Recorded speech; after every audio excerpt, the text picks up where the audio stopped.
Мен 6 кездесу өткіздім. Осы MTK промоутер менеджерлік компаниясында 4 бойым Лондонда өтті, 1 бойым Дубайда өтті, 1 бойым Монакода өтті. 4 нокаутпен, айқын басымдылықпен, нокаутпен 6 кездесу 4 нокаут. Әрине бойға шығып атқанда әртүрлі ой болады адамда. Ұтам ба, ұтылам ба, жеңем бе жел. Мен өзім бойға жақын уақыт қалғанда 1-2 күн қалғанда қатты уайымдаймын. Бой кездесу қалай өтеді.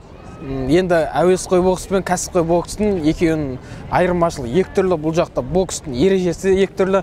Мен уайымдаймын, қалай болады, еліме қандай жеңіс сыйлай аламын, қалай менен не жаңалық күтеді. Сондықтан менде уайым, әрине ол барлық спортшыда, барлық боксшыда болады. Ол уайымдамаймын дейтін, ол либо ол адамның несі ой өрісі дұрыс емес. Ол кіммен шықсан да, ол уайымдайсың. Қод мықты болсын, әлсіз болсын, ол шаршы алан. Сондықтан ол кездесуде уайымдайды. Уайым болады.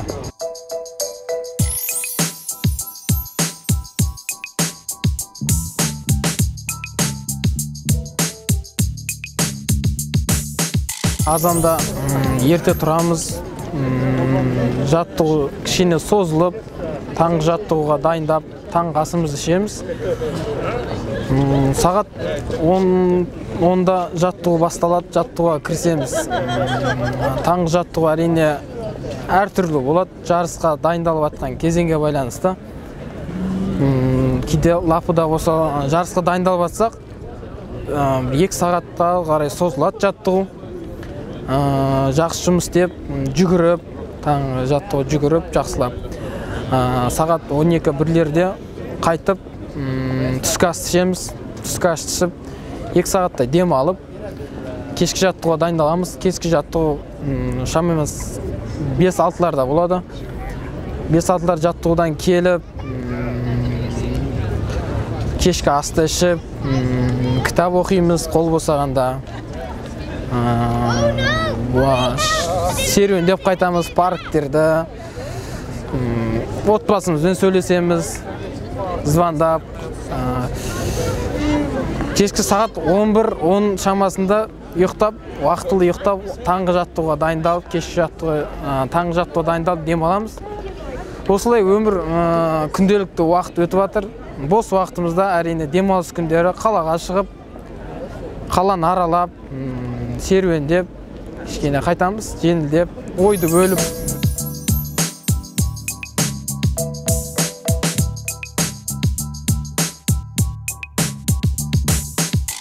Ең алдымен мен кикбоксқа 7 жылдай қатыстым. Ол жақта да жақсы нәтиже болды. Қуандық Сұлтанғали деген ағайдың қол астында жұмыс істедім. 2012 жылы боксқа ауыстым. Ең алғаш боксқа енді қызығушылығым бала кезінен болды. Боксқа, осында кәсіпқой боксқа ауысу деген мен арманым болды. Арман мақсат болды. Сонымен боксқа ауысып, Жақып Баймұхамед дейтін аға жаттықтырушыға келдім. Жаттықтым, осында жарыстарға, ірі жарыстарға шықтым. Сонымен ересектер сатысына өттім. Жастар арасында Азия чемпионатын 1-ші орын алдым. Әлем чемпионатын күміс жүлде көрдім. Әрине, әуесқой бокста ересектер сапында ұлттық құрама мүшесінде болдым. Мырзағали Құланұлы Айтжан кісінің қол астында жаттықтым. Әрине, жақсы нәтижелі болдым ол кісінің қолында да. Бірнеше халықаралық турнирлердің жеңімпазы болдым. Сонымен міне Аллахтың әйтеуір қалауымен осындай кәсіпқой боксқа деген арман, мақсаттың шегі, нақты уақыты болды. Ауысып келдім, арман қуып келдік. Міне арман жай-жай орындалып жатыр. Бәрі еңбектің арқасында осындай жетістікке жетіп жатыр. Әрине қазір жай орнымен бокс өтіп жатыр. Жаттығу да осы. Алғаш енді боксқа не мақсатпен келдік? Енді ел үшін туды көтереміз. Осы Бекзат Саттарханов ағаларымызды көріп өстік қой. Боксқа солай өттіп. Мен үлгі ешкімді олай үлгі тұтпаймын, бірақ өзімді осы бокста америкалық боксшы Мейвезерге көп еліктеймін, көп ұнайтын жерлерін өзіме қабылдаймын.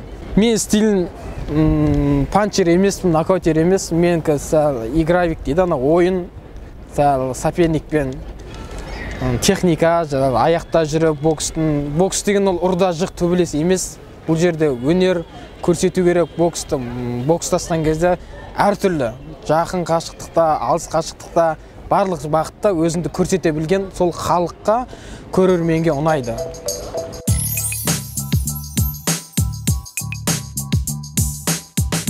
Сұлтан, біздің ғаламторда сіз Шымкент деген шыққан форумыңызға сын айтып жатыр. Осы жайлы не айтасыз? Иә, мен қателеспесем 4-ші кездесуімде сонда Шымкент болып шықтым. Сын айтылды, көп әлеуметтік желілерде маған жазды. Неге Қазақстан болып шықпайсың, неге Шымкент болып бөлінесің деп. Әрине мен ол жерде бөлінген жоқпын біріншіден. Мен сол Шымкенттен маған арнайы сонда құрметпен маған сол киіп шығуды маған ұсынды. Әрине мен өзім туған жерім болғаннан кейін мен киіп шықтым. Қазақстан деген мен әрине қазақ еліме мақтанам, қазақ елім әрдайым мен жүрегімде туды. Мен әрине қазақ туын алып шығып жатырмын. Ол жерде ешқандай мен бөлінгенім емес. Шымкент көп киімімде мен Шымкент болып шығып жүрмін. Енді мен ол бөлінгенім емес. Әрине алдағы уақытта да шығу мүмкін Шымкент деп. Шымкентті Қазақстанды көтере отыр, мен өзім туған жерімді де өзіммен бірге алып жүру деген мен өзім мақсатым, арманым, құрметім Шымкент қаласына. Сол себептен мен ешқандай бөлінген жоқпын. Жер ондай ұлтқа бөлінбеймін. Мен туған жерім, туған елім Қазақстан.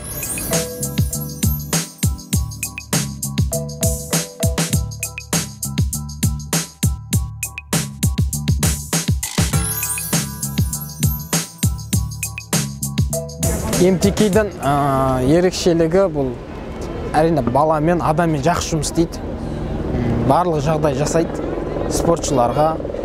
Соны Қазақстанға әрине енгізу керек. Бізде кәсіпқой боксты Қазақстанда дамыту керек. Себебі бізде мықты жігіттер көп. Соларға мүмкіндік беріп, осындай алдағы уақытта осындай үлкен кәсіпқой боксшы болып жатсам, әрине өз басым Қазақстаннан ашар едім. Қазақстаннан ашып, дамытып, қазақ боксшыларын биікке көтеріп, мен осы жақта кәсіпқой бокста жүріп, біліп жатырмын қыр-сырын, не істеу керек. Жағдай жасау керек. Бұл жақта бізге барлық жағдай жасап тұр. Бізге көмектерін аямайды МТК. Көп-көп рахмет сол ұжымға. Жақсы шоуларға, жақсы бойларға қойып жатыр. Уақытында, демалыста, үзілісте ауылға жіберіп, Қазақстанға демалып келуімізді. Бәрі ойдағыдай қазір. Бізде кәсіпқой боксты дамыту үшін ең біріншіден ол жақсы спорт кешендер, жақсы спорт ареналар, жақсы мықты білікті бапкерлермен жақсы жұмыс істесе, біздің кәсіпқой бокс Қазақстанда да дами алады. Сонымен шетелде ареналарда шет жерлерден боксшыларды әкеліп, бокстастырып, жақсы көтеруге болады, биікке шығаруға. Бізде өткен бәрі бар, барлық жағдай бар. Тау десен тау, жүгіретін десен жүгіретін жер. Жақсы ареналмен, жақсы сонда лагерь жасайтын спорттық кешендер керек.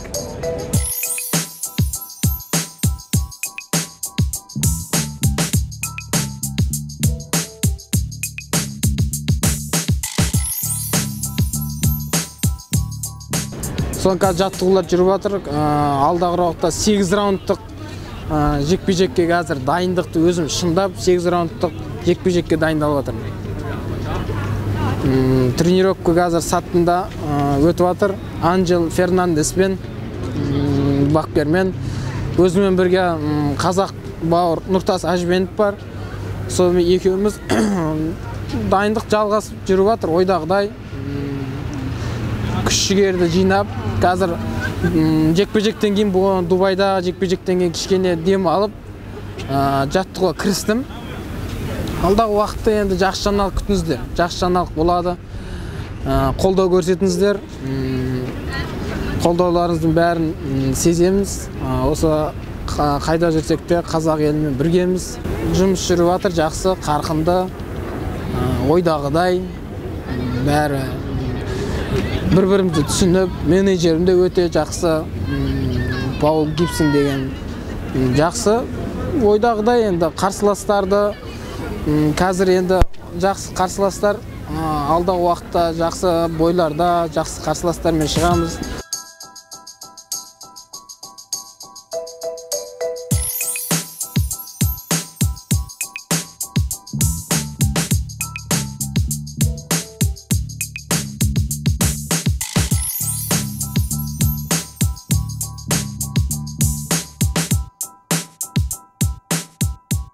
Лондонға мен алғаш келгенімде мен қатты таңғалдырған бұлардың өздерінің ұстауы өте құрметтейді, өте қарапайым.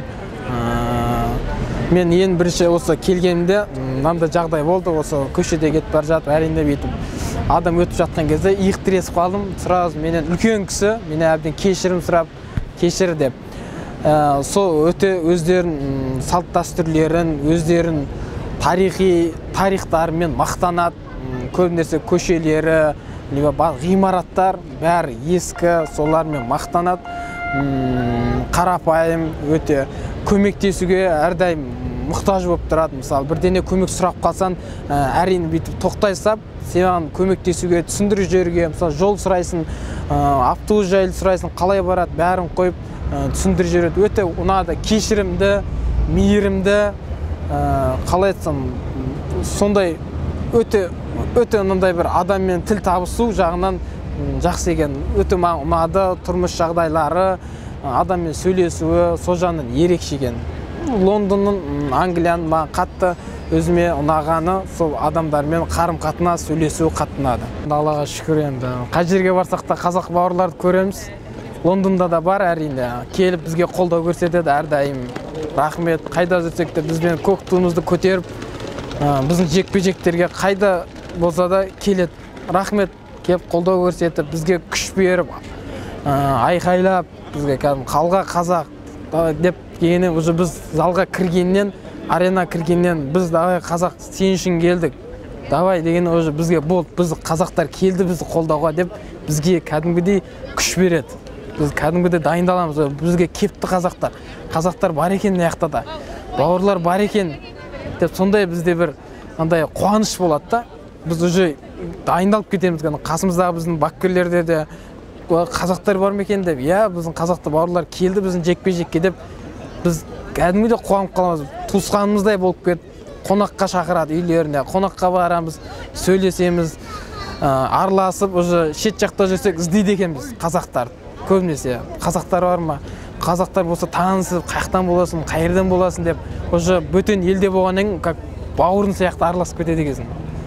Әрине ол бір-бірімізді осындай алыс жақта қолдау көрсетпесек, қайда қолдау көрсетеміз енді. Рахмет барлықтарына. Қайда жүрсек те қолдау көрсетеді. Елде болсын, шет елде болсын, әлеуметтік желіде жазып атады қолдауларын. Барлықтарыңызға рахмет.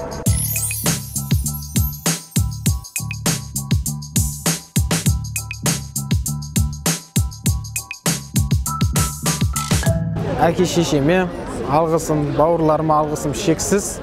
Рахметімді айтамын. Қазақ еліне рахметімді айтамын. Біз маған сеніп, осындай қолдау көрсетіп жатқанына барлықтарыңызға рахмет.